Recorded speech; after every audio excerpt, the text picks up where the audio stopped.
Para muchos, su época preferida del año. La celebración navideña probablemente es la celebración religiosa más destacada a nivel mundial, un hito dentro de la religión cristiana, una época que se caracteriza por intercambios de regalos, festividades, encuentros familiares y conmemoración religiosa para los que la practican. Aunque hoy en día asociamos la Navidad con estos conceptos, sus raíces se entrelazan con la historia, involucrando el poderoso Imperio Romano y sus antiguos rituales paganos. Estas raíces distan de la conmemoración del evento histórico que representa el nacimiento de Jesús. La fecha del 25 de diciembre como el nacimiento de Jesús de Nazaret es bien conocida, pero la verdad es que la fecha exacta de este acontecimiento histórico sigue siendo desconocida. Con esas dudas aprendamos cuál es la historia de la Navidad. Bienvenidos a Bibliotequeando, el podcast donde resumimos libros y discutimos una variedad de temas a través de los libros. Les habla su anfitrión Ricardo Lugo.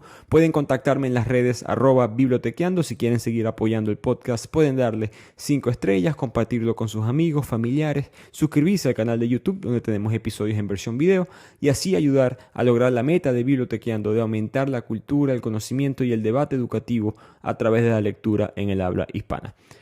Pero empecemos con este corto análisis histórico del origen de la Navidad que, como suele suceder con muchas prácticas occidentales o cristianas, tienen raíces en el Imperio Romano.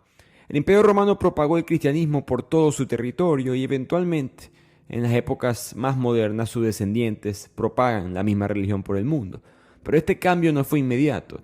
El mundo del Imperio Romano era primordialmente pagano. La realidad es que Jesús muere y el cristianismo es un movimiento muy pequeño en el clandestinaje donde solamente los pobres y las mujeres lo practican y lo siguen. Muchos de ellos son perseguidos, castigados, lanzados a los leones en el Coliseo y culpados por los males del imperio por razones políticas. Y fueron 300 años de esto, 300 años de conflicto. Y en este punto los cristianos han crecido, pero apenas son un 5% de la población hasta que llega Constantino en el año 313 después de Cristo, valga la redundancia, y establece el Edicto de Milán. Este Edicto de Milán garantizó la libertad religiosa a los cristianos, se prohibió que los persiguieran y oficialmente se expande la religión cristiana por todo este masivo imperio romano. Con el tiempo el Imperio Romano declaró el cristianismo la religión oficial del imperio y pasa el Imperio Romano de ser un imperio administrativo a convertirse en un imperio ideológico con su nuevo nombre, el Santo Imperio Romano. Pero volvamos al mundo pagano. Porque siglos antes de la llegada de Jesús de Nazaret, los primeros europeos paganos celebraban la luz y el nacimiento en los días más oscuros del invierno. Muchos pueblos se regocijaban durante el solsticio de invierno, en el instante en que la posición del sol en el cielo se encuentra a la mayor distancia de la Tierra, específicamente del Ecuador. El final de diciembre siempre fue, por esto, un momento perfecto para la celebración en la mayoría de las zonas de Europa, y en esa época del año la mayor parte del ganado era sacrificada para no tener que ser alimentada durante el invierno. Eso era muy costoso, muy riesgoso, era mejor sacrificarlos y celebrar en grande al final del año, empezando el invierno. Sin mencionar que para la mayoría es la única época en el año en la que podían disponer de tanta carne fresca. Así que la mayor parte del vino y la cerveza que fueron elaboradas durante el año finalmente fermentaban y estaban listas para ser bebidas y celebradas en diciembre.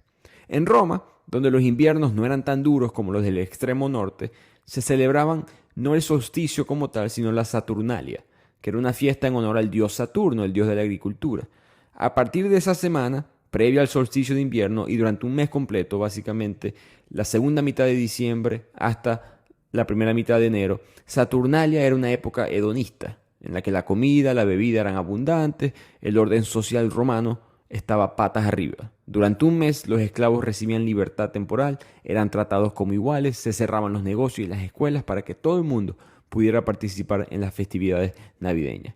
Pero además, los miembros de la clase alta del Imperio Romano solían celebrar el cumpleaños de Mitra, el dios del sol invencible. Su cumpleaños es el 25 de diciembre. Y esta fecha para muchos de estos romanos que controlaban la clase política, social, económica de Roma, era la fecha más importante, el día más sagrado del año. Y esto por supuesto trajo mucho conflicto. Recordemos, estamos en un mundo pagano, donde de repente se convierte a un cristianismo todo el imperio, cuando apenas es un 5% de la población. Eso trajo mucho conflicto y trajo específicamente el monoteísmo. que rechazaba las celebraciones de los dioses paganos a favor de las festividades cristianas que estaban respaldadas por la Iglesia Católica. Esto causó mucha frustración dentro de la sociedad pagana, que ahora tenía que eliminar aspectos de su propia cultura para adecuarse a la minoría cristiana dentro del imperio. Imagínense que hoy en día te prohíban celebrar el día de tu independencia, Navidad, San Patricio, Halloween, cualquier fiesta que te guste y disfrutes celebrar, solamente porque una minoría decide que eso es lo correcto. Esto, por supuesto, generó mucho conflicto. La población se sintió muy agraviada al perder sus festividades, su cultura y hasta cierto punto su identidad como grupo. Por lo tanto, para apaciguar al pueblo, los funcionarios de la iglesia y los líderes políticos de Roma buscaron tomar esas mismas fiestas del pasado que los paganos solían celebrar y reemplazarlas con las cristianas, aumentando así la posibilidad del pueblo romano de aceptar la religión cristiana y minimizar las protestas y el descontento que había en el imperio. Un pueblo que ahora podía celebrar sus fiestas paganas en las mismas fechas, pero en nombre de Jesucristo, no en nombre de los dioses paganos. Eventualmente en el siglo IV se instituye el nacimiento de Jesús como fiesta, pero desafortunadamente para la Iglesia Católica, la Biblia no menciona la fecha del nacimiento de Jesús. Al no haber fecha, la Iglesia Católica tiene ahora 365 opciones para el nacimiento de Jesús y el Papa Julio I elige inteligentemente el 25 de diciembre y así adoptar y absorber las tradiciones del festival pagano Saturnalia. En la época muchos cristianos puritanos se quejaron de esa elección. Ellos protestaron, querían cambiar esa fecha porque claramente era una celebración pagana, pero el Papa, que tenía que elegir entre lo correcto ideológicamente y lo correcto político y socialmente, se mantuvo firme y mantuvo la fecha del 25 de diciembre. La Navidad era muy diferente, no fue hasta eventualmente la Edad Media cuando el cristianismo se convierte ya en mayoría en Europa y se empieza a practicar una Navidad mucho más formal, más parecida a la de hoy en día.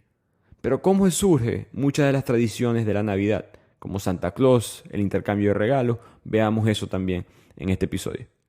Empecemos con uno de los personajes más queridos de la Navidad, que es Santa Claus, San Nicolás. Esta tradición, por supuesto, es un personaje ficticio, pero tiene sus raíces en la figura histórica de San Nicolás de Bari, un obispo y luego santo católico del siglo IV en la ciudad de Mira, actualmente parte de Turquía. La tradición cuenta que él era conocido por su generosidad, actos caritativos, especialmente hacia los niños y los más necesitados. Una de sus leyendas e historias más famosas fue cuando él dejó regalos en secretos como bolsas de oro en las casas de aquellas personas que eran pobres. Con el tiempo, él se convirtió en un ídolo, en un símbolo de la generosidad y la benevolencia, y en la Edad Media, cuando se expande el cristianismo, esta devoción de Nicolás se extendió por toda Europa. Se convierte en el santo patrón de Rusia, en el santo patrón de Grecia, de muchas fraternidades y gremios caritativos que ayudaban a los niños, a los marineros, a las mujeres solteras, comerciantes y prestamistas. Después de la Reforma, la devoción a San Nicolás desapareció un poco en los países protestantes de Europa, excepto en Holanda. Los colonos holandeses que llevan esta tradición a Nueva Ámsterdam, que es hoy en día Nueva York, la primera colonia europea en esta ciudad, a veces poco conocido o recordado, fueron los holandeses. Ellos establecen esta colonia de Nueva York en Estados Unidos en el siglo XVII y ellos celebran a San Nicolás, pronunciado en holandés Sinterklaas. Por supuesto, de este término de Sinterklaas es que viene el nombre de Santa Claus. Antes de los holandeses simplemente se le decía San Nicolás. Por ese nombre en holandés, Sinterklaas, fue adoptado por la mayoría de las personas de habla inglesa en este nuevo país de Estados Unidos y con el tiempo se populariza estas historias de un hombre que le regalaba a los pobres, a los niños y recompensaba específicamente a los niños que se portaban bien con regalos. Aunque se solía celebrar el 6 de diciembre en honor a su nacimiento, no el 25, como hoy en día. Pero de aquí la tradición se expande por el resto del mundo con el crecimiento de Estados Unidos como potencia mundial y al mismo tiempo en los países hispanohablantes se popularizó un tercer término además de San Nicolás o Santa Claus, que fue Papá Noel, que viene de Francia, de la cultura católica europea, ya que allá la Navidad significa Noel, y comenzaron a llamar a Santa Claus Père Noël, el padre de la Navidad, por supuesto traducido al español como Papá Noel. Pero ¿de dónde viene esta imagen de Santa Claus que todos conocemos hoy en día? Este hombre de sobrepeso, con una barba extremadamente blanca, un traje rojo vestido de invierno. Esa representación moderna de Santa Claus tiene distintos orígenes, pero la figura clave en la formación de la misma fue un caricaturista político estadounidense llamado Thomas Nast. Él, como ilustrador en el siglo XIX, entre el año 1863 y 1886, realizó distintas representaciones de Santa Claus en las páginas de una revista llamada Harper's Weekly. Antes de este periodo, en verdad, la imagen de Santa Claus no existía en la cultura popular. En esas ilustraciones, Nast dibujó varios elementos icónicos de esta imagen que conocemos: el traje rojo y blanco, la barba blanca, el saco lleno de juguetes, y también fue el primero en retratarlo viviendo en el Polo Norte, utilizando un taller de juguetes con duendes o elfos como ayudantes. Y por supuesto, en el siglo XX, la comercialización de la Navidad, la nueva economía, consolidó esa figura de Santa Claus como un personaje central de la Navidad que representaba tanto la Navidad como celebración, como el consumo e intercambio de regalos. Así que ya sabemos por qué el 25 de diciembre, ya sabemos por qué Santa Claus, ahora por qué se entregan regalos en Navidad. Y aquí nuevamente hay que volver al Imperio Romano, porque la primera evidencia de un intercambio de regalos es en la sociedad pagana durante Saturnalia, esta celebración en diciembre. Pero de esta celebración muchos elementos se han borrado, distintos elementos de la historia ayudaron a continuar promoviendo esta práctica, esta tradición de intercambiar regalos en diciembre. Ya mencionamos a Santa Claus o San Nicolás, que también formó parte de esto, pero al mismo tiempo la misma narrativa en la Biblia del nacimiento de Jesucristo. En la historia, los Reyes Magos llevan obsequios al niño Jesús, estableciendo así esta conexión entre regalos y la celebración navideña. Se piensa que con esta historia se aceptó la entrega de regalo como en verdad un acto cristiano. Más adelante, en el siglo XIX, época más reciente, en la época victoriana, se popularizó, un resurgimiento del intercambio de regalos en Navidad, porque la reina Victoria y el príncipe Alberto, conocidos por sus festividades familiares, contribuyeron a popularizar muchas de estas tradiciones navideñas, y después el Reino Unido, con sus contactos o conexiones con el resto del mundo a través de su imperio, promueve aún más esta tradición. Y por supuesto, la comercialización moderna, la publicidad, las películas y otros medios de comunicación reforzaron la idea del intercambio de regalos como una parte fundamental de la celebración navideña, y entre paréntesis de aumentar las ventas. O en conjunto, esta tradición de regalar en Navidad es el resultado de esta fusión de influencias históricas tanto del Imperio Romano cristiano como del Imperio Romano pagano, de las distintas influencias religiosas y culturales de épocas antiguas y épocas aún más modernas, que al final de cuentas crearon esta rica tradición que conocemos hoy en día. Pero volvamos a este punto inicial del episodio, lo que lleva el título de este episodio, que es el nacimiento de Jesús. ¿Cuándo en verdad nace Jesús de Nazaret? Muchos historiadores argumentan que es imposible buscar la fecha exacta, pero bastantes han tratado de hacerlo.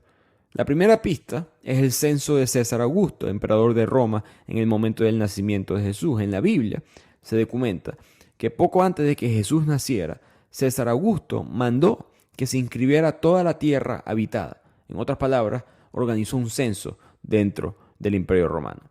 Todo el mundo tuvo que inscribirse en su propia ciudad, lo que implicó para José y María viajar una semana o un poco más de tiempo, según el Evangelio de Lucas, a Belén, la ciudad donde por supuesto nace Jesús. ¿Y por qué esto es relevante? Porque según los historiadores, es muy poco probable que el emperador César Augusto hubiera querido que esta masiva población del Imperio Romano tuviera que hacer un largo y difícil viaje en pleno invierno a sus distintas ciudades para poder participar en un censo. Y mucho menos interrumpirles sus fiestas navideñas. La palabra Navidad, por cierto, viene del latín nativitas, que significa nacimiento. Otra de las pistas principales por la cual no fue el 25 de diciembre, por la cual se puede tratar de descifrar la fecha, o por lo menos el mes de nacimiento de Jesús, son los rebaños de ovejas. En el Evangelio de Lucas, en la Biblia, se dice que los pastores vivían a campo raso y guardaban las vigilias de la noche sobre sus rebaños. Entonces, en la Palestina de los tiempos de Jesús, los rebaños se quedaban al aire libre desde la semana antes de Pascua, que es a finales de marzo, y no volvían hasta mediados de noviembre. Y según el Evangelio, los pastores estaban en los campos durante el nacimiento de Jesús, durante el viaje de los 3 Reyes Magos.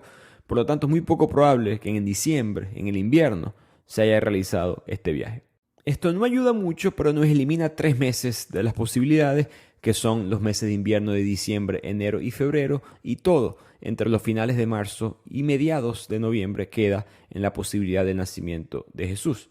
Y de aquí pasamos a la tercera pista o evidencia que se puede utilizar para determinar esta fecha aproximada del nacimiento de Jesús, que es la muerte de Jesús, porque podemos calcular la temporada en la cual nace Jesús si hacemos una cuenta regresiva a partir de su muerte, un evento mucho más reportado. Y de eso sabemos tres cosas. Primero, que él tenía 33 años de edad al momento de ser crucificado. Segundo, que él tenía unos 30 años cuando comenzó su ministerio. Él empieza a predicar al cumplir 30 años. Los primeros 30 años de su vida en verdad no están muy bien reportados. Se sabe mucho más de Jesús a partir de sus 30. Y tercero, que él predicó por 3 años y medio. Eso significa que él nace a principios de otoño. Se estima, según los historiadores, que él nace en octubre. Ese es el mes más probable del nacimiento de Jesucristo. Pero esto es solo un aproximado, la fecha exacta siempre será un misterio en la historia. Y con eso, feliz Navidad para todos.